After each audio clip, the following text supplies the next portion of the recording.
Vizier, nos agrada tenerle aquí en este espacio esta noche. Ya habíamos anunciado la semana pasada que lo íbamos a tener.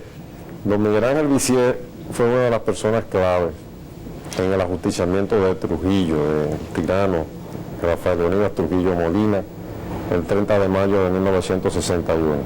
Aunque no estuvo ahí donde se tiraron los tiros, pero participó en toda la conspiración. Y junto con Manuel de Obín Firpo y un grupo que participó en esta conspiración, pero junto con don Manuel preparó las armas que se utilizaron, o algunas de las armas, y escondió algunas de las armas. Aquí tenemos en nuestras manos un documento que él escribió en el año 1965, ya hace 63, en el 65, ¿verdad? En la Embajada de la República Dominicana en Lisboa, Portugal, donde habla de qué fue lo que sucedió entonces. Don Miguel Ángel, bueno, cuéntenos algo en resumen. ¿Cuál fue su participación en estos hechos? Yo, la verdad es que mi participación en los acontecimientos del 30 de mayo se debieron a mi amistad con Antonio de la Maza.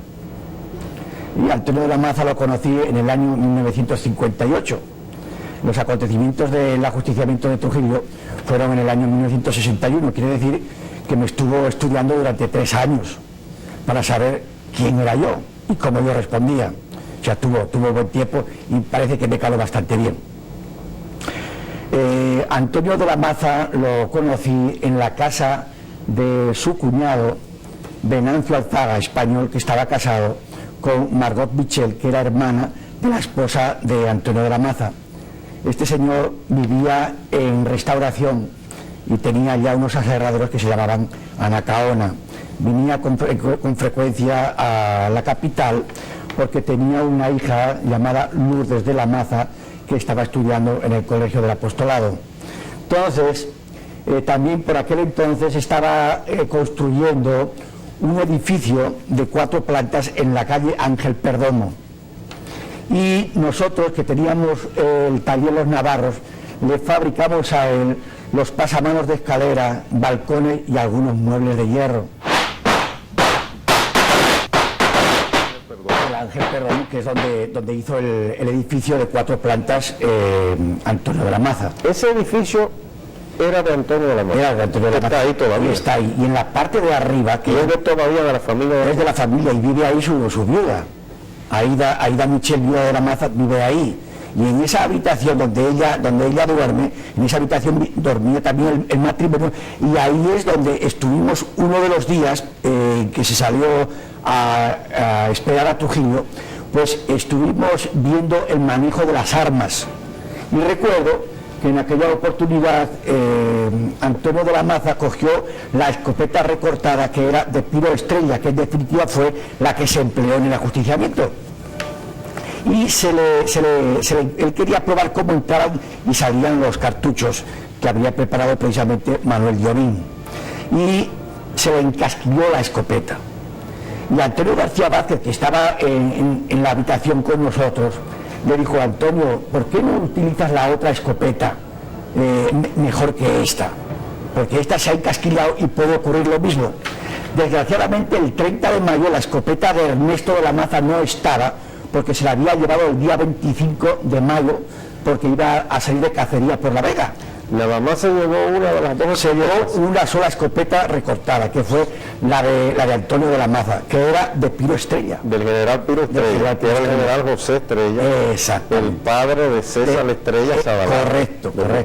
Y de Salvador Estrella Zabalá. Salvador Estrella Zabalá, que murió el día 18 de noviembre. Que fue el último crimen que cometió Ramfis antes de dejar las tierras dominicanas. Entonces los tiros que le dan inicialmente al carro de Trujillo, que le da Antonio de la Maza, que fueron con unos balines, fue con esa escopeta por este vidrio, ¿verdad? Por aquí, como usted puede ver ahí en pantalla. ¿Verdad? Por ese lado, ¿verdad? Lateral. Los carros se pusieron paralelos. El carro que manejaba el general Antonio Inver, y que en aquel entonces no era general, era civil. Era civil. Pues el carro que manejaba Antonio Inver se puso paralelo al de Trujillo y ahí le disparó Antonio de la Maza. Tanto es así el disparo que recibe Trujillo era mortal por necesidad, o sea que aunque no hubiese envuelto a herir, la herida esa era mortal de necesidad, según dijo el médico que lo atendió, y era debajo del ásila del brazo izquierdo. Parece ser que Trujillo iba apoyando el brazo en la parte de arriba del autobús, digo del carro. Bueno, fíjense que aquí está esta fotografía del doctor José Sobá. Fue en una entrevista que yo le hice en el año 85, Ajá. donde él explica precisamente por dónde recibió Trujillo esos primeros tiros, que fueron unos balines, ¿verdad? Unas bolas, No, unas bolas de cojinete, de rodamiento del carro, ¿verdad? De cajas de bolas. de caja de bolas, exacto, El doctor Sobay explica por dónde fue que le dieron esos tiros. correcto. Y él era que hablaba de mortales por necesidad, sí, en la autopsia. Pues los tiros entraron entonces por esa ventana. Por pues. esa ventana, por esa ventana. Ahora bien, Trujillo se desmontó del carro y peleó después. Bueno, Trujillo no peleó. Trujillo se desmontó del carro, inclusive cuando el carro que manejaba Inver Barrea rebasó al carro de Trujillo, el chofer Zacarías de la Cruz quiso dar la vuelta hacia la ciudad capital, pero Trujillo, al sentirse herido, le dijo, para, que estoy herido. Y a la vez que decía, para, que estoy herido, abría la puerta para salir. Y claro, cuando el chofer de Zacarías de la Cruz se da cuenta de que Trujillo ha abierto la puerta y que si da el giro, Trujillo va a salir despedido, pues entonces es cuando frena el carro y se para. Pero Bernard Diederich, en una de las obras que se ha escrito sobre Trujillo, que es muy buena, habla de que Trujillo disparó con su revólver 38. Bueno, ahí ¿De dónde entonces ha habido la versión? Mira, ¿De dónde sacó Bernard Diederich esa pues, versión? lo que sí sabemos es que Antonio de la Maza recogió el revólver, que era un 38 corto, estaba envuelto en su canana, lo cogió y se lo llevó. Entonces, cuando vieron que no había disparado ningún tiro, entonces, cuando salen del escondite Antonio de la Maza, Juan Tomás Díaz, Salvador Estrella Sadala y Marcelino de Santana, los cuatro, quien llevaba la pistola de Trujillo era Salvador Estrella Sadala, y se la cambió por una arma larga, mejor dicho, la pistola la tenía Antonio de la Maza y se la cambió a Salvador Estrella Sadala, que tenía una arma larga para que saliera sin bultos de ninguna clase. Hablando de armas largas, vamos a hablar de otras armas largas que se usaron. Y ahí estamos viendo en pantalla lo que es una carabina M1 calibre 30 M1.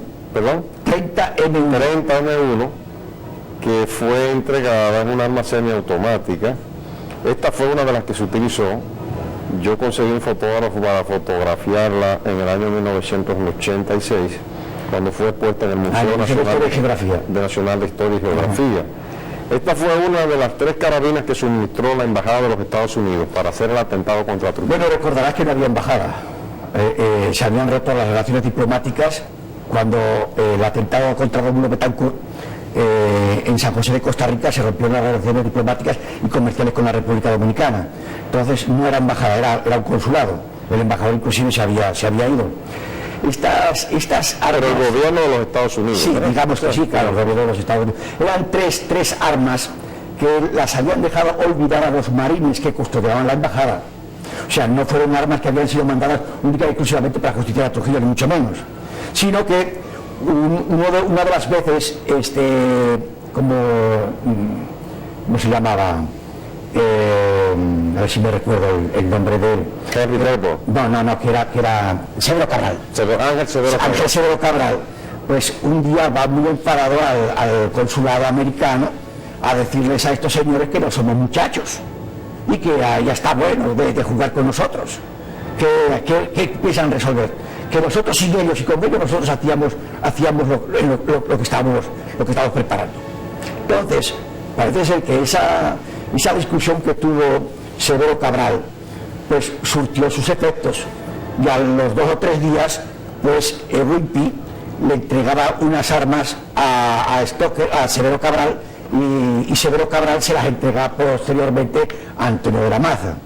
estas armas estaban llenas de óxido. Hubo que, precisamente, Stoker fue quien las desarmó y las limpió bien, las engrasó, y después de eso se las entregó a Severo Cabral, y Severo Cabral se las entregó entonces inmediatamente a Antonio de la Maza, y fueron las 3:30 M1 que se prepararon. Los americanos habían prometido vidas y castillos, pero a la hora de la verdad no cumplieron. No cumplieron, inclusive el día 30, creo que fue el día 30 de mayo o el 29 de mayo, se recibió un telegrama en el consulado americano en la que se decía que bajo ningún pretexto se entregaran 30 ametralladoras que habían llegado al país para entregarla al grupo, que no se entregaran bajo ningún pretexto. Parece ser que fue motivado por el fracaso de la bahía de la invasión a Cuba, que fracasó el 17 de abril. Exactamente. O sea que nosotros lo que quiero hacer hincapié es que tanto si daban armas como si no daban armas, el 30 de mayo se hubiese llamado 30 de mayo, hubiese llamado 2 de junio o el 4 de junio, porque estaba preparado también para ser ajustado a Trujillo en Moca. O sea que coincidió. Pero de todas maneras, el grupo contaba con el apoyo del gobierno de Estados Unidos para sustituir al gobierno. Indudablemente que sí, eso fue una Y tranquilidad. era interés también del gobierno de Estados Unidos sustituir al gobierno de Trujillo. Estamos de acuerdo Por en las eso. razones ya que se conocen. Estamos de acuerdo en eso, sí, y fue un buen aliciente tener el apoyo moral de ellos. ¿Cuánto tiempo duró el combate ahí en la autopista que hoy se llama 30 de mayo? Bueno, yo calculo que su cuarto de hora se lo llevó largo. Entonces, el combate, entonces fue, si Trujillo no disparó, entonces fue con el chofer de Trujillo, con Zacarías de Sí, la Cruz. Zacarías de la Cruz primero disparó una ametralladora y después disparó la segunda ametralladora hasta que se quedó sin balas. Entonces Zacarías de la Cruz en ese sentido se comportó valorosamente. cada quien- Por eso fue hasta condecorado en una ocasión. Sí, Aquí sí. lo vemos en esta fotografía, Zacarías de la Cruz, y este general Tutin Sánchez, este es el hijo de Trujillo, uno de los hijos, Ramfis Trujillo, cuando fue condecorado por su acción que se consideró de valor, ¿verdad? Frente al grupo que eran 7 personas. Ya si Trujillo entonces estaba liquidado en ese momento, combatiendo con una sola. Sí, porque en el carro que manejaba Inver Barrera iban cuatro los conjurados. Iban él al volante, Antonio de la Maza iba al lado, en la ventana de la parte de adelante derecha. En la parte de atrás, en el lado derecho, iba el teniente Amado García Guerrero, y en el izquierdo iba Salvador Estrella Sagará. Esos 4 prácticamente fueron los que ultimaron a Trujillo.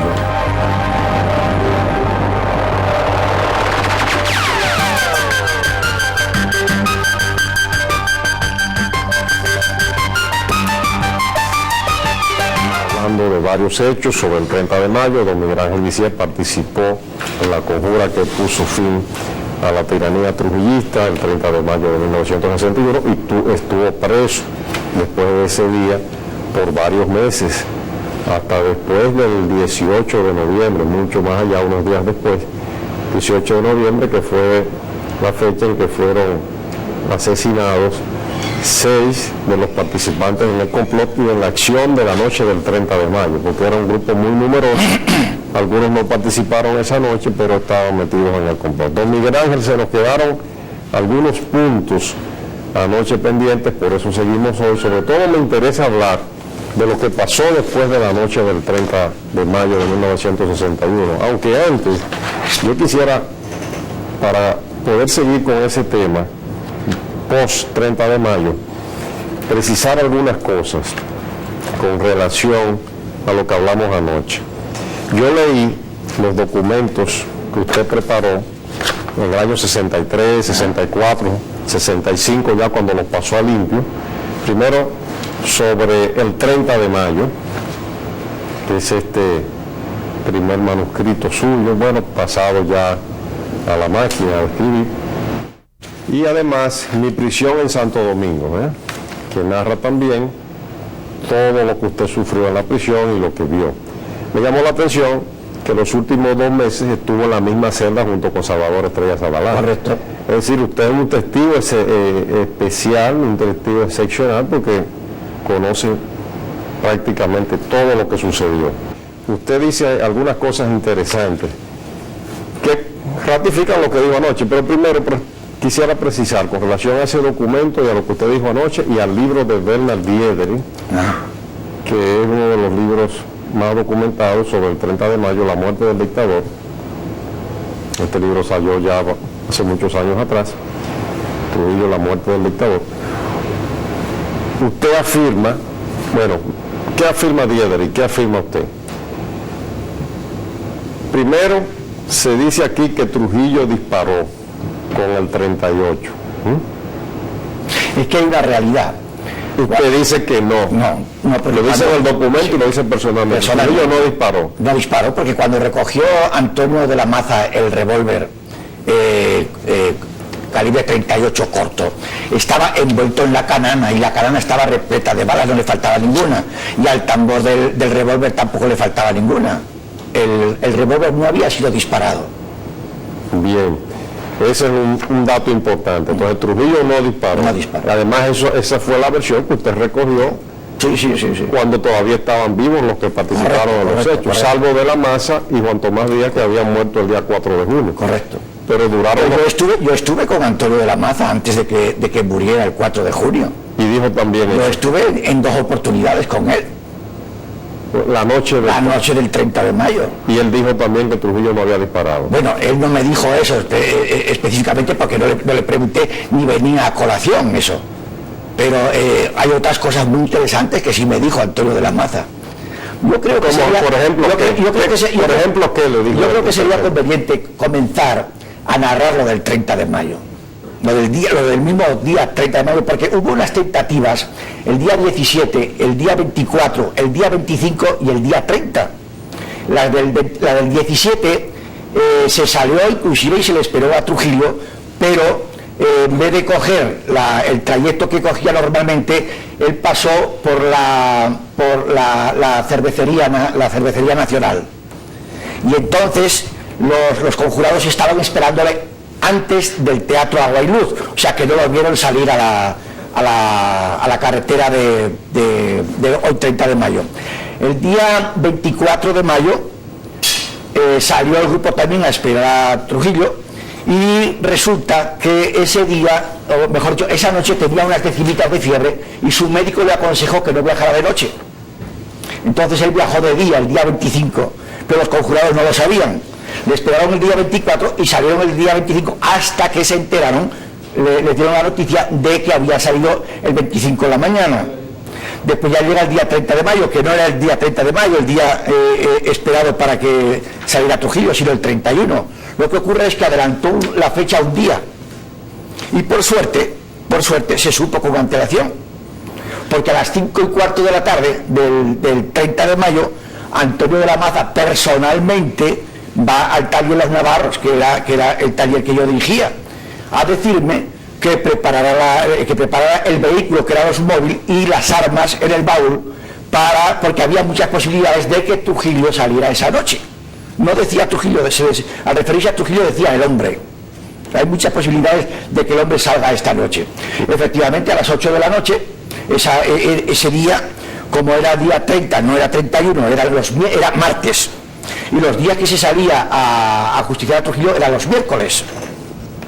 Entonces nos encontró fuera de base a bastantes de los conjurados que participaban en ese día, como era, por ejemplo, Luis Manuel Cáceres, que estaba en Moca, Ernesto de la Maza, que estaba en La Vega, el hermano de Ernesto de la Maza y Antonio de la Maza también, que era a ver si me acuerdo cómo se llama, el hermano mayor. Y faltaban también otros como el doctor Antonio García Vázquez, que también acudía, era uno de los asiduos en los miércoles a estar con los conjurados. O sea que al ser martes hubo muchos que no estuvieron.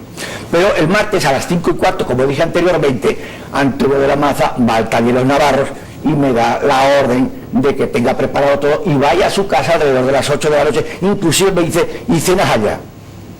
Que efectivamente a esa hora preparé las armas, cogí el vehículo y me llegué a la casa de Antonio.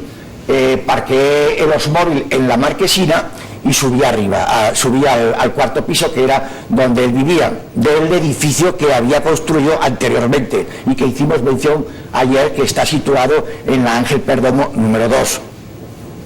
Cuando entré a la casa, estaban sentados ya a la mesa, y Antonio dijo: caramba, se me olvidó, Aida, decirte que había invitado a cenar a Miguel. Aida le dice: no te preocupes, Antonio, que cena y suficiente, ¿no? que se siente, y me senté a la mesa. Poquito rato los levantamos y Antonio me invitó a ir a su habitación. Él, cuando yo llegué a sentarme a la mesa, él estaba ya vestido con su tradicional pantalón caqui, camisa caqui, y al cinto tenía el cinturón repleto de balas y su pistola. Entramos a la habitación, me dijo que le explicara la situación de las armas.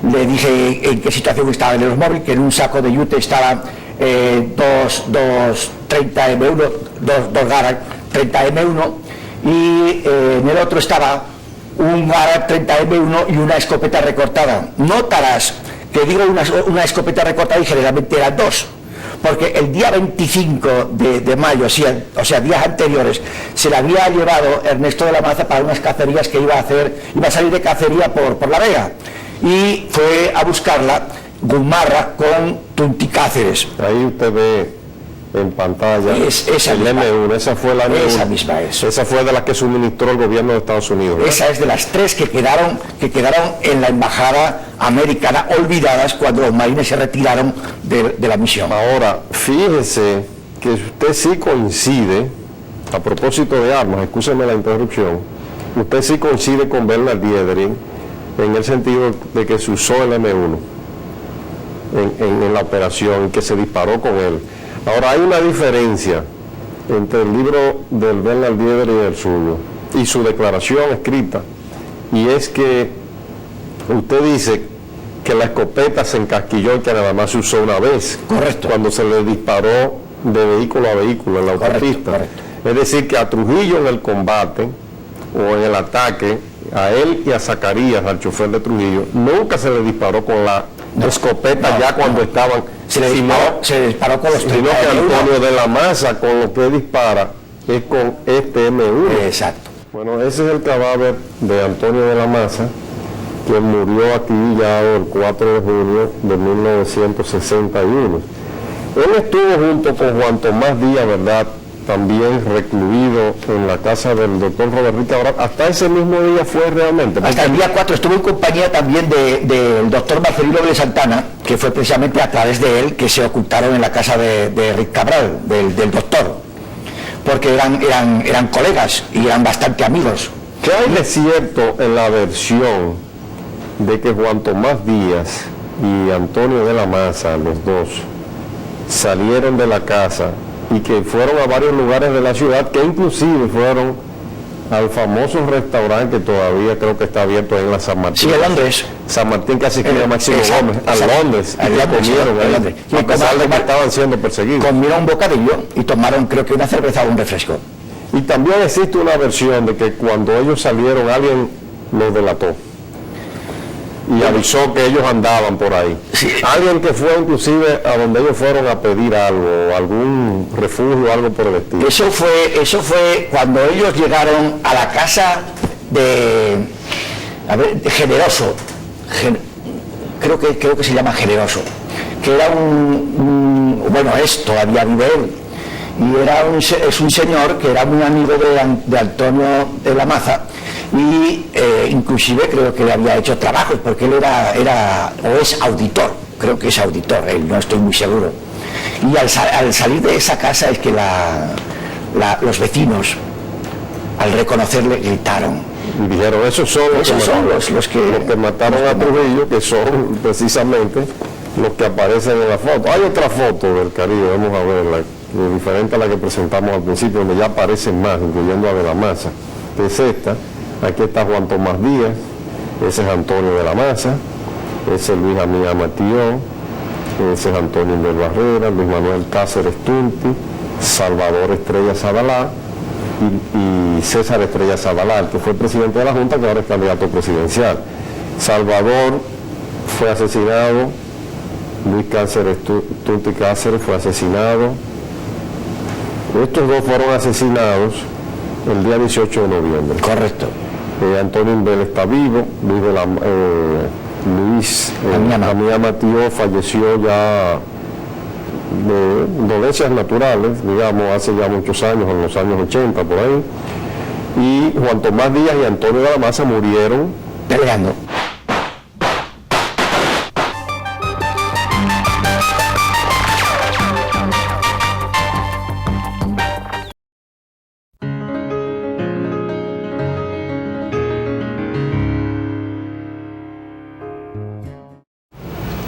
Pero yo dudo mucho que a él lo mataron. Antonio se mató él y mató a Juan Tomás. Ellos no querían matarlo, ellos lo tiraron por los pies. Ellos tenían mucho. Juan Tomás quedó vivo. Juan Tomás quedó vivo. Y Antonio no. Juan Tomás quedó muerto. Y Antonio no, Antonio estaba vivo. Se lo llevaron seguido al hospital militar para revivirlo. Y ahí murió, gracias a Dios. Murió.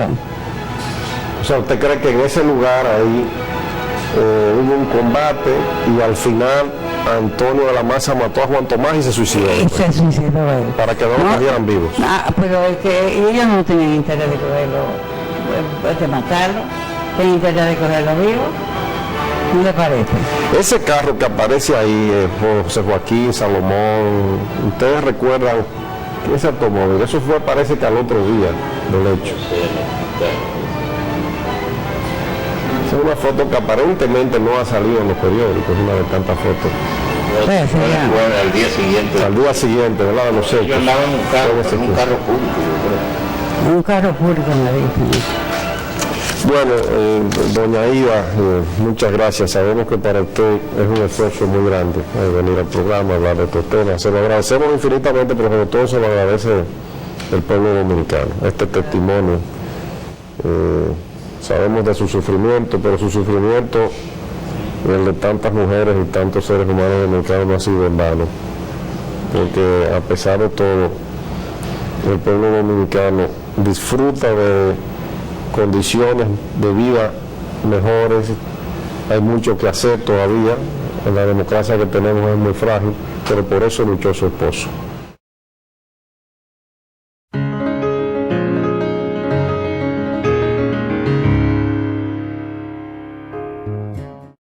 Vamos a hablar con doña Maruxa y con su hijo en un momentito de qué pasó hace tantos años, en el año 1957, cuando su esposo fue asesinado, Octavio de la Maza.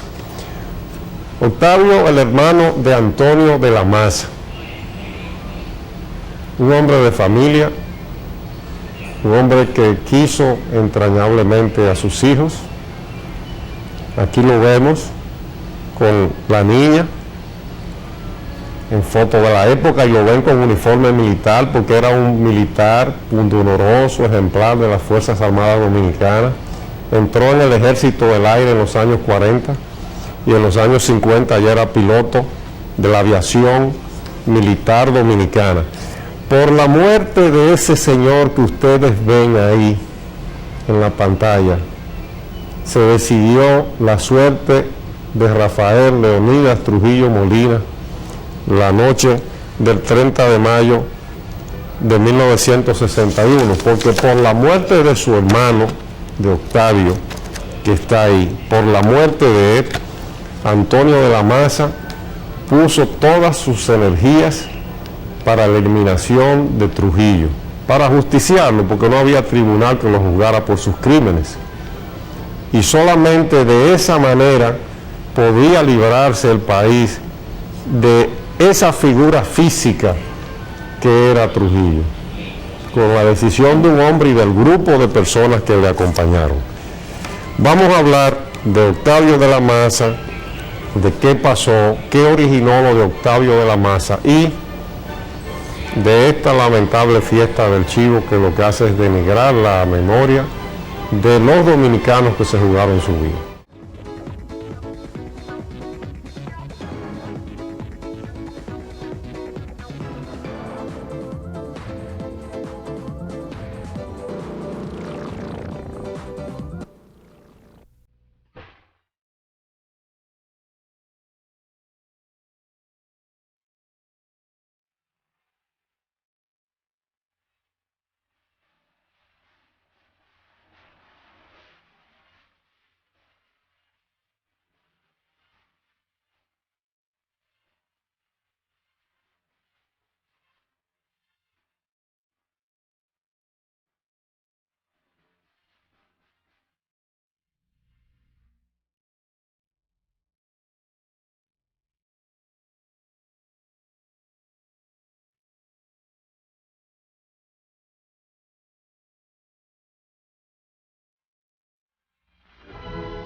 pues Rafael Leonidas Trujillo Molina tuvo por primera esposa a Aminta Ledesma, que era la madre de Flor de Oro Trujillo, que estuvo casada con Porfirio Rubirosa.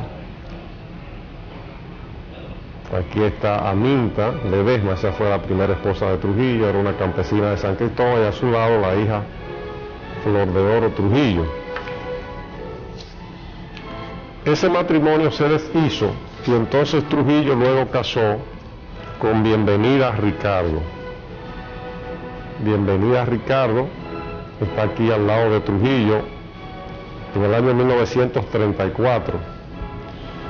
Pero estando casado con Bienvenida Ricardo, Trujillo había tenido un hijo con esta españolita, que vamos a ver de inmediato, que está al lado de él, esa españolita.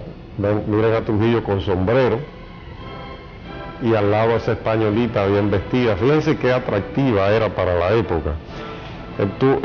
Trujillo tuvo ese hijo en el año 1929 con ella, y en el año 1935 entonces se divorció y se produjeron las bodas Trujillo Martínez en el hogar de los esposos Jacinto B. Peinado, el abuelo del actual candidato vicepresidencial del Partido Reformista Social Cristiano, y de doña Mercedes Solar de Peinado. Allí se efectuaron esas bodas, tercer matrimonio de Trujillo. El hijo lo había tenido fuera de matrimonio, pero al entrar en matrimonio ya las cosas cambiaban para ese hijo. Ese fue un matrimonio conflictivo. Ustedes recordarán que hace por algunos programas anteriores que presentamos esta carta enviada desde San José de las Matas por Trujillo a la señora María Martínez, a la españolita, donde le hablaba inclusive hasta de que si era necesario divorciarse, se divorciaba de ella. Fue un matrimonio muy conflictivo. Y el problema del hijo que nació fuera del matrimonio, que era el hijo mimado de Trujillo, Ramfis, siempre estuvo en las relaciones entre ellos conflictivas, rondando ese tema. Hablamos de que una vez en la casa de Manuel de Moya, esa es en la casa de Manuel de Moya, donde él está bailando ya con María Martínez, mirenla ya más acabada, ya era una mujer en los años 50 de una contextura física muy diferente a esa elegancia de cuando él la conoció, de cuando era su querida. Aquí la ven al lado de él, cuando él saluda al embajador Farland de los Estados Unidos ya a finales de los años 50.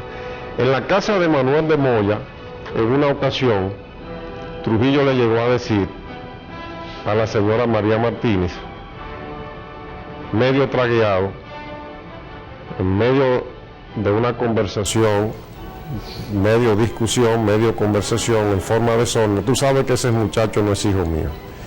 Bueno, pues la cuestión es que eso rondó siempre, a nivel muy íntimo, pero ese tema siempre rondó, y quienes se atrevieron a plantearlo fueron un español que se llama José Almoina, en este libro que salió el año pasado, publicado por la editora Colé, Una satrapía en el Caribe, en el cual él dice: ¿es Ramfis hijo del doctor auténtico que se marchó a Francia o del doctor honoris sin causa?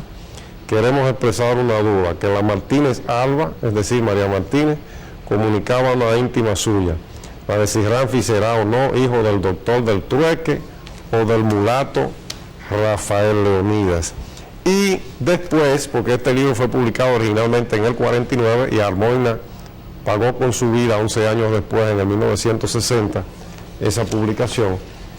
Después, en el año 1955, se conoció la tesis de Jesús de Galíndez, donde planteaba también el problema de que Trujillo no era el padre de Ramfis, y decía que Trujillo era hijo adulterino, que era hijo de un cubano que lo repudió. Esto provocó la muerte de Jesús de Galíndez. Jesús de Galíndez fue secuestrado el 12 de marzo de 1956 en la ciudad de Nueva York. La novela La fiesta del chivo, entre otras cosas, habla de eso, pero de Galíndez ha hablado todo el mundo, se conoce bastante la historia, pero como resultado de este acontecimiento vinculado a una actitud del dictador de eliminar a quien utilizara lo que él consideraba una ofensa contra la familia, como resultado de todo esto ocurrieron los acontecimientos de los que vamos a hablar precisamente esta noche aquí, porque es como fruto de eso que se trata de envolver en una coartada a Octavio de la Maza. Octavio de la Maza es asesinado en la cárcel y ahí es que Antonio de la Maza, su hermano, decide eliminar a Trujillo en el momento en que las circunstancias sean favorables para eso. Vamos a hablar con doña Marux, había que explicar el contexto histórico para que la gente lo entienda de este tema. Vamos a hablar de Octavio. ¿Qué fue lo que pasó con Octavio de la Maza, con su esposo? Bueno, inesperadamente, el 17 de diciembre del 56 lo fueron a buscar a mi casa. 17 de diciembre Del 56. del 56. Del 56. De parte del jefe de la policía, que entonces era Jardotin, que quería hablar con él. Estábamos en mi casa y íbamos para el cine y él me dijo, bueno, espérate que vengo ahora, voy al jefe de la policía, y se fue, armado, lo más campante. En eso llegó mi papá, que también lo habían ido buscando primero a casa de mi padre, que habíamos cenado allá. Entonces mi papá me dijo, ay, a mí no me gusta esto. Y yo, no, hombre, papá, ¿y porque eso no tiene nada? Eso es que él va mañana para Puerto Rico, a lo mejor le va a encargar algo. Pero al poquito rato él me llamó de la policía y me dijo que él estaba detenido y que no sabía por qué. Trancó. Entonces yo inmediatamente llamé a sus hermanos, Antonio y Ernesto. Y al día siguiente por la mañana ellos llegaron a la casa y Antonio empezó a hacer diligencia con sus amigos, con el general Larguito, con Piro Estrella, pero nada. Pasaron como 3 o 4 días que no sabíamos por qué. Entonces yo me fui al donde el procurador de la República, Francisco Espidio Vera, y le dije que yo quería que me dejaran ver a mi esposo. Entonces me dijo que le pusieran un telegrama a Trujillo. Entonces le puse 3 telegramas. Y no me contestó cuando ya estaba muerto en la casa, me dijo, entrevístese con el procurador de la República para que le dejen ver su esposa. Entonces ya, como a los 4 o 5 días fue que salió un articulito en el periódico que decía como que habían varias gente detenida investigando la desaparición de Murphy. Bien, su esposo Sí. fue detenido el 17 de diciembre de 1956. Sí. No hubo una acusación formal contra él nunca. No, bueno, un día que yo fui donde el procurador, él me dijo que lo estaban investigando y que lo habían llevado al Palacio de Justicia y que él estaba muy violento. Y él mismo me comentó que esa era la reacción natural de un hombre inocente. Nunca se le acusó de nada. No. Bien, y cuando llevan el cadáver de su esposo el 7 de enero, ¿verdad? Del año, En la madrugada, sí, del año 1957. Sí. ¿Cuál es la explicación que le da quienes lo llevan? ¿Quiénes llevan el cadáver a la casa? Muchos policías, no sé quién, muchos me tocaron la ventana y lo único que me dijeron fue, venga a recibir un cadáver que le mandan. ¿Es cierto que le tiraron el cadáver a la Cuando puerta? yo vine a abrir la puerta, ¿Es cierto que lo tiraron? en la galería, sí. Lo tiraron en En la galería. camilla, sí, la camilla. Con la camilla, Sí, todo en la galería. sin caja y sin nada. No, una camilla con pantalón, sin zapatos y con una camisilla. ¿Y qué hizo usted cuando vio? En ese esa mismo situación? momento llegaba mi papá. Yo le dije de todo, asesino, de todo. Le voció a los Sí. policías. Y en eso llegaba mi papá y mi cuñado Pirolo, que papá lo había llamado. Y ya se fueron. Entonces después de entraron a Tabito a la cama y mi hermano mayor, que también llegó, me dijo, ¿qué hago con esta camilla? Le dije, tírala en medio de la calle, y la tiró. Y después al rato que le avisamos a los hermanos, toda la familia vino.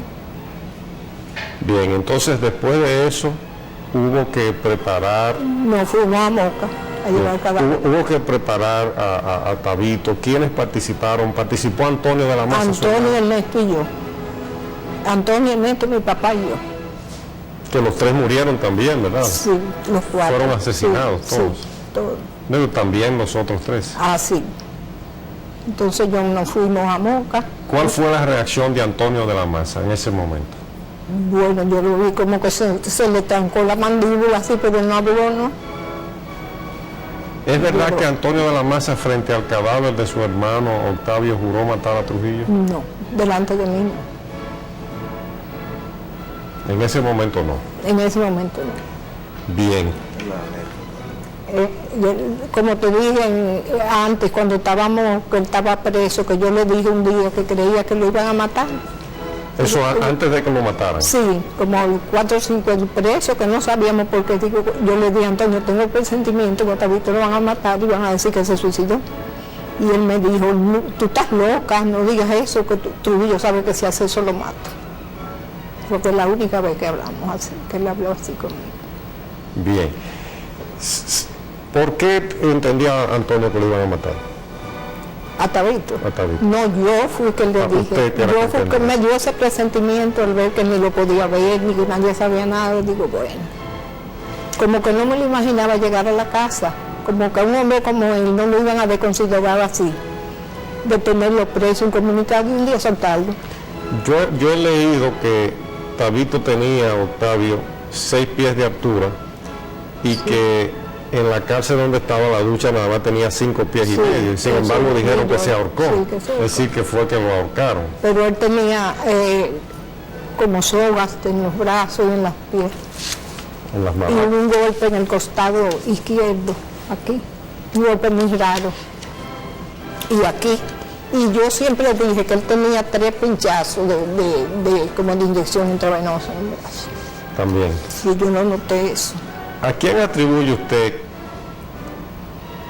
la muerte de su esposo? Bueno, ahí estuvo involucrado Félix Bernardino.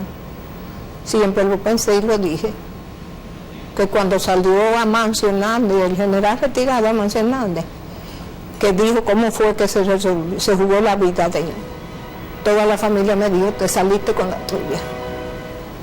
¿Por qué Félix Bernardino usted entiende que estuvo detrás de la muerte de su Bueno, esposo? porque siempre oímos decir que también él había jurado vengar la muerte de su hermano, Luis, que en un accidente en Londres, en defensa propia, David lo mató.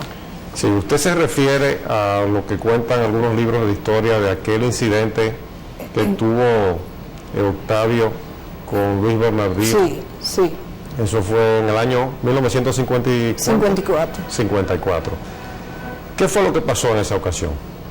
Yo no estaba presente, sino que yo estaba esperando, a Tabito me dijo que iba a ir a jugar golf, que lo esperara vestido con la niña y que él iba a lavar el carro al consulado. Y yo al ver que él se dilataba, llamé al consulado por teléfono y me salió una voz de hombre en inglés. Pensé que me había equivocado y volví y llamé. Y la misma voz me dijo que solamente estaba allí la policía porque había pasado una desgracia. Entonces el embajador llegaba en ese momento a la casa y me dijo que sí, pero que todo estaba bajo control, que estaba en el hospital, que estaba vivo. Y hasta el otro día yo no lo vi a él. Lo que pasó ahí fue que ellos tuvieron una discusión y Bernardino subió a disparar, buscar un arma para después de la disparar. discusión, que se violentaron bastante los dos, él le pidió excusa a Tabito. Tabito se iba y entonces le pidió excusa que no se fuera, que somos hermanos, que sé yo qué. Y subió a la habitación y cuando vino con el arma y le disparó. Bernardino le disparó. Sí, a Tabito. Y Tabito le dijo, pero yo estoy desarmado, me vas a tirar así. Me dijo que él le contestó, es mejor así. Entonces Tabito, herido, porque en el vientre, con 2 balazos, luchó con él para quitarle el arma, que tenía una herida en la mano también. Y con su propia arma, él salió corriendo y le tiró. Y Tabito me decía que él le tiró al bulto, porque ya le estaba que no veía bien. Entonces, y pensó que cuando sintió los pasos de él me dijo, pensé que había ido a la cocina a buscar un cuchillo para rematarme, pero fue que el herido también cayó en el callejón del consulado. Quiere decir que Tabito realmente ya mal herido, le quita el arma, sí, le dispara a Luis Luis Bernardino. Bernardino dice que él le disparó al bulto. Entonces usted entiende que es en venganza por la muerte de Luis Bernardino Sí. que Félix W. Bernardino Sí, crea la trama para La asesinar a Octavio de la Maza. Pero de todas maneras, la muerte de su esposo, Octavio de la Maza, ha sido relacionada con el caso Galíndez a través de la muerte de un piloto, Gerard Murphy, y yo quiero que sigamos hablando de esos detalles.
Hablábamos en un momentito y continuamos el programa de Félix W. Bernardino, a quien vemos aquí con su hermana Minerva Minardino.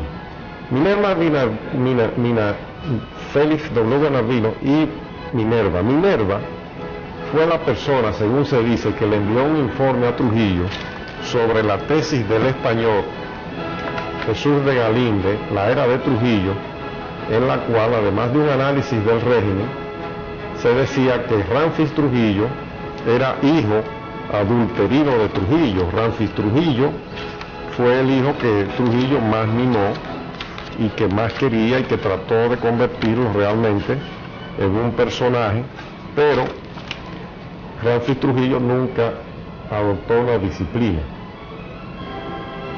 Se conoció su vida relajada, licenciosa, y parece que eso fue parte de la falta de disciplina que Trujillo quiso inculcarle para que lo heredara. Pero estas afirmaciones de Jesús de Galíndez, la denuncia de Minerva Bernardino, la hermana de Félix W. Bernardino, llevan a que se le secuestre en Nueva York. El piloto que lo trae desde Nueva York en un avión de Dominicana de Aviación es un norteamericano, Gerard Murphy, de los Estados Unidos, desde la ciudad de Nueva York, creo que hizo escala en Miami y lo traen hasta Montecristi, hasta Bajabón. Eso fue a partir del 12 de marzo del año 1956. Fíjense que Félix W. Bernardino, la hermana de Minerva Bernardino, según señala la viuda de Octavio de la Maza, tiene que ver que es fundamental, una pieza fundamental en el asesinato de Octavio. Pero Félix W. Bernardino era un personaje clave dentro de la maquinaria criminal de la dictadura de Trujillo también. Pues Gerard Murphy trae a Galíndez a la República Dominicana y hay una versión que da Mario Vargas Llosa, pero mencionando nombres y apellidos. Habla de Octavio, habla de Antonio de la Maza, de una conversación bastante extensa donde prácticamente y evidentemente explícitamente se quiere demostrar en la novela que Octavio de la Maza es entonces el que trae a Jesús de Galíndez desde la frontera, desde Montecristi, hasta la Hacienda Fundación. Eso es totalmente falso. Él he discutido siempre, eso es falso. Octavio no tenía que ver nada con eso. Ni hubiera dicho algo a su hermano o algo a mí, nada. Estaba muy ajeno a todo. Se fue de su casa como un corderito. Nosotros llevábamos una vida muy normal, haciendo planes. A cada rato flotaba él un avión de CDA, un avioncito, un Vive. Y nos íbamos con los niños a Constanza. Y nos pasábamos el fin de semana y veníamos. Si él hubiera tenido alguna duda, algún día nos hubiéramos ido. ¿Verdad? ¿Tú no crees? ¿Cómo era Octavio en su vida familiar? Bueno, un hombre sencillo, amoroso y dedicado a nosotros, a su familia. La primera fue la niña, ¿verdad? Aquí, Sí. aquí lo vemos. Sí, todavía en esa foto Octavio no había nacido. Eso fue aquí en Santo Domingo. Esa ¿O esa fue que en está Londres? en Londres. Eso fue en Londres, ¿verdad? Y esta otra fotografía en que él aparece ya con la niña más grande. Ya aquí. Eso Después fue en que Santo regresamos, Domingo. Sí, aquí en ¿verdad? Santo Domingo. En la ¿Cómo casa se de- llama la niña? Ya una dama, ¿verdad? Verónica. Verónica. Y en esta fotografía, ¿con quién aparece en esta otra fotografía? ¿Con quién? ¿Cuál es? Ella misma, la niña y yo, él y yo, Ese. en Londres también. Eso fue en Londres. Sí. Octavio, quien la acompaña, nació en Londres, ¿verdad? No, aquí, al mes Octavio de nació aquí nosotros porque llegar. regresaron, pero se gestó allá. Al mes, sí. Estaba ya en Para gestación. llegar, sí. Aquí vemos a Octavio de la Maza con su uniforme de piloto de la aviación militar dominicana, lo que es hoy la Fuerza Aérea Dominicana. Sí, ¿Con quién está él aquí? con la niña. Con la niña también. Sí. Todavía Octavio no había nacido. Esta otra fotografía que vamos a ver ahora, eso es en Londres. También, con la niña. Sí. ¿Cuánto tiempo estuvieron ustedes en Londres? 1 año y 8 meses. ¿Un año? Y 8 meses. ¿Usted cree que la historia de que su esposo tenía que ver con el traslado de Murphy, el que había traído, digo de Galíndez, Sí, perdón, no, eso es un disparate. Yo no sé. que eso, pero- eso tuvo que ver con Félix Bernardino, esa versión quizás? No te sé decir quién fue. Alguien hilvanó el asunto, como Murphy que lo trajo de un sitio a otro, pensaría que de la masa de Montecristi aquí, pero no.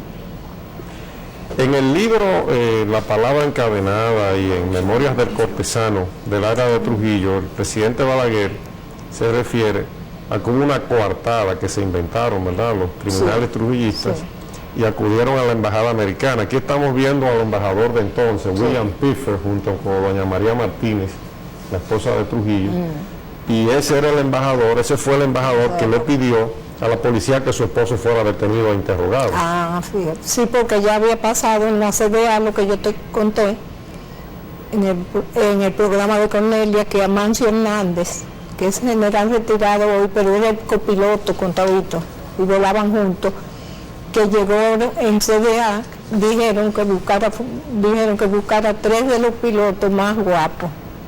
Estaba él, Tabito, y me dijo el nombre de otro más que no recuerdo ahora, y que entonces lo iban a sortear los nombres, a ver cuál era que le iban a achacar la desaparición de Murphy, la muerte de Murphy. Y que en ese momento llegó Felipe Bernardino a CDA y dijo, no hay que hacer nada, fue de nada más. Sí, porque Murphy apareció muerto, el piloto norteamericano que trajo a Galíndez, a principios de diciembre. Él no apareció, No apareció. yo creo que no O apareció. desapareció. Desapareció, Ah, sí. Pero se enteró la gente, eso fue a principios de diciembre del 56, ¿verdad? Sí, más o menos, pero no. Es decir, la yo me- desaparición de Galíndez fue el 12 de marzo, es decir, unos 9 Ah, meses, 8 meses después. sí. En diciembre del 56 desaparece el piloto que lo Sí. trajo. Cuando desapareció Murphy, ¿se enteró la gente aquí o se enteró Octavio de Bueno, que había desaparecido? Yo me enteré porque Tabito me dijo, mira, ha desaparecido un piloto de CDA y parece que el libro es gordo porque allá estaban personajes de la embajada y del FBI, Investigando. sí, ¿no? investigando. Bien, vamos a continuar hablando porque hay una serie de detalles de los cuales yo quiero que usted nos dé Pero su después no opinión. volvimos a hablar de eso más. Eso se borró de nosotros. Y después vino la sorpresa de su detención. Sí, Pero él no se pues, imaginaba No, ni remotamente. para qué lo detenía. No, de la puerta ni siquiera se devolvió. Me dijo de la puerta, vengo ahora.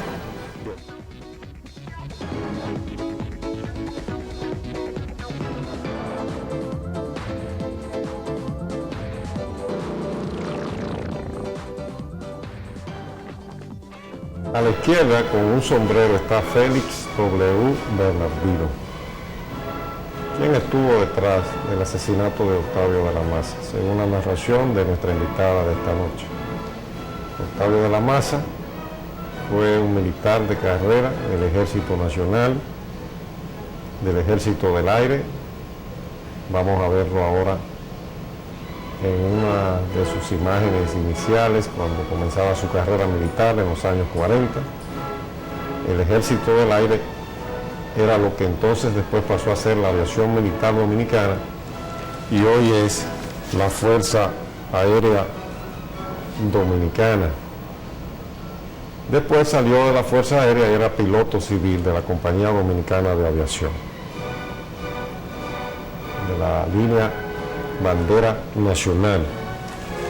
Doña Marucha, Sí. apareció una carta que ya después se comprobó que era falsificada, Sí. donde se ponía Octavio a decir que él de que había matado supuestamente Sí. a Lupe por cuestiones indecorosas, pero eso se demostró que era sí, que no falso. es falso. Pero lo que yo he leído, me han leído de este libro, yo nunca lo había oído, te dice de Vargas Llosa. de Vargas Llosa, eso es una infamia, contra una familia, contra unos muertos, contra todo, hasta con la sociedad dominicana, porque se le está hablando mentira. Cuando mi sobrina me empezó a leer el libro, ella me empezó a leer, al leer todas esas cosas le dije, por favor, cállate, no sigas. Porque lo que me parece es que estoy oyendo, que me estás leyendo de los famosos foros públicos de la era de Trujillo. Cuando ella me empezó a decir cosas, digo, no, cállate, cállate. ¿Usted entiende que el libro de Vargas Llosa y el foro público Se parecen mucho, se parecen sí. mucho? Sí, porque acababan con la honra y con todo el mundo, y esto es más o menos lo mismo. Nada más me vino a la mente eso, me estás leyendo un foro público. Yo leí en el listín del sábado a una psicóloga que decía que le interesaba ese libro porque es psicóloga y un psicólogo debe conocer la historia de los pueblos. ¿Usted Pues cree que aquí está la historia No, de los yo pueblos lo que dominicanos? quisiera es que ella conociera la historia del escritor del libro, antes que la de los pueblos. Sería muy interesante. Bueno, entre otras cosas, realmente hay aquí cosas que no se pueden ni Ni leer decir, sí. y mucho menos en público.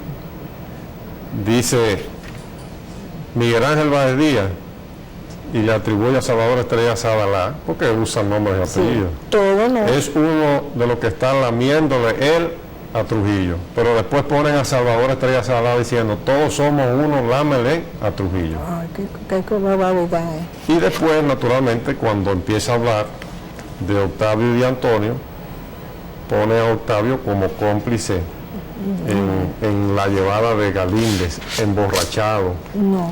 a la Ahí Hacienda me lo llevó Fundación. ella, como que Antonio lo fue a buscar a mi casa y se fueron a un bar para hablar de eso. Ellos no hubieran tenido que irse a un bar, porque en mi casa se hablaba de todas esas cosas, de la dictadura y de todo, pues hubiera hablado de eso en la casa delante de mí. Es que no había nada que hablar de eso, porque el Tabito me lo hubiera dicho a mí, y se lo hubiera dicho a sus hermanos. Con Ernesto y Antonio no tenía secretos de ninguna índole, y se lo hubiera dicho delante de mí. Hay cosas que yo, por delicadeza no las puedo mencionar a usted como dama y como mujer, y que yo quisiera que las mujeres dominicanas tuvieran muy en cuenta, y las madres de familia, con las cosas que se dicen en ese libro. A la Ay, gente le sí. gustan mucho las curiosidades, Sí. y la gente tiende a buscar lo raro, lo extraño. Mientras más uno hable de eso, más se le da la novela, naturalmente. Pero que cuando la lean con cierta criticidad. Porque además de decir esas cosas que usted dice que son falsas, sobre los Totalmente hechos en que falsas. involucran a su esposo, como usted va a Y afirmar, a sus hermanos que eran honorables. también gente- habla muy mal de la vida personal de Octavio, su conducta personal. Bueno, Y creo que es una ofensa también a Claro usted que como, sí, como a mí. esposa, como madre, como señora. Vargas Llosa habló con usted. nunca, ni con ninguno de la familia, con nadie. Con nadie, con nadie. Yo no sé con quién fue que él se documentó.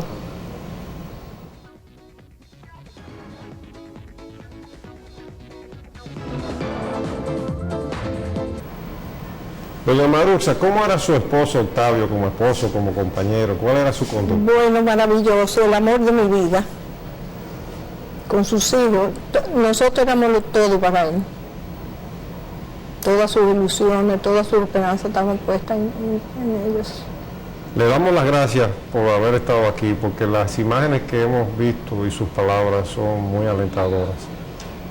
Y no conocíamos todas esas imágenes de Octavio de la Maza, el hermano del De su pueblo de la Maza. vivencia con nosotros en su hogar. Naturalmente todo terminó en una tragedia, Una desgraciadamente. tragedia, sí. La muerte de su esposo, la muerte de su hermano, la muerte De mi de los hermano, de mi padre, participantes. después, de mi padre. Su padre fue asesinado También. también. Ahí estamos viendo a la izquierda a Antonio de Ay, la sí. Maza, que fue la figura clave Asesinado. la noche del 30 de mayo de Y Juan 1961, Tomás el teniente Amado García Guerrero. También estaba Juan Tomás Díaz, Sí. anteriormente Antonio de la Maza jugó un papel decisivo como los demás, pero sin Antonio de la Maza no hubiese habido 30 de mayo. Ahí está a la izquierda, a la derecha Juan Tomás Díaz, porque Antonio de la Maza fue la fuerza gravitacional que los llevó esa noche, el 30 de mayo de 1961, al grupo, a la avenida. Yo me pregunto si hace 30 o 40 años alguien que escribiera o propiciara la publicación de una novela como Vargas Llosa hubiese sido asesinado en la lucha por la libertad del pueblo dominicano, y hoy sus dos hijos y su esposa tuvieran que pasar por la situación que está pasando en estos días doña Maruxa y sus hijos, ¿cuál sería la situación de ellos? Si hoy, en el año 2000, dos hijos y una viuda estuvieran atravesando la misma situación por la que atraviesa doña Marusa, a tener que ver las cosas que se dicen en este libro que dice ella que no son ciertas. Bueno, para mí ese libro es una burla a nuestros muertos y al pueblo dominicano, porque tú no le puedes presentar a un pueblo su historia en esa forma falsa. Pero tengo fe en el pueblo dominicano, que fue muy solidario con nosotros en nuestra desgracia. Tengo muy lindas vivencias de muy buenos amigos que nos respaldaron. Cuente con mi respaldo y cuente con el respaldo del pueblo dominicano, doña Maruxa y Octavio, el hijo de Octavio de la Maza. Tanta burla, a tanta sangre Sí. y a tanto esfuerzo del pueblo dominicano. Pero habrá patria. No, pero los pueblos tienen historia que no es esa. Gracias. Gracias, amigos televidentes, por su atención. Muy buenas noches. Hasta el próximo programa, si Dios quiere.